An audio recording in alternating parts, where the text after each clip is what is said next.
Bipolar merupakan salah satu masalah kejiwaan yang ditandai dengan perubahan ekstrim pada suasana hati atau mood.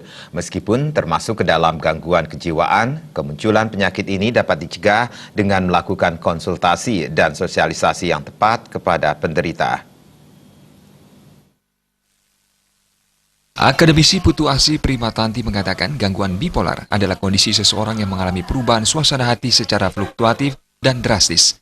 Misalnya, tiba-tiba menjadi sangat bahagia dari yang sebelumnya murung. Nama lain dari gangguan ini adalah manik depresif. Terdapat 2 episode dalam gangguan bipolar, yaitu episode mania dan depresi. Untuk mengatasi gangguan bipolar ini, penderita harus mendapatkan penanganan yang tepat, baik secara medis maupun dukungan moral dari pihak keluarga. Primatanti juga menambahkan, gangguan kejiwaan semacam itu sama halnya dengan gangguan kesehatan lainnya yang tentunya butuh perhatian khusus. Penderita gangguan kejiwaan juga butuh interaksi dengan dunia luar, oleh sebab itu peran keluarga sangat dibutuhkan untuk membantu penderita guna melakukan konsultasi maupun sosialisasi. Kondisi-kondisi gangguan di bidang kesehatan mental sebenarnya sama dengan kondisi-kondisi penyakit yang lain.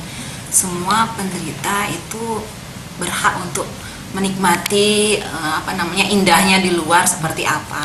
Tapi tentu saja kita bisa melihat sama seperti orang sakit lain, pada saat dia sedang kambuh, sedang kumat, tentu saja tidak kita bawa keluar karena itu beresiko.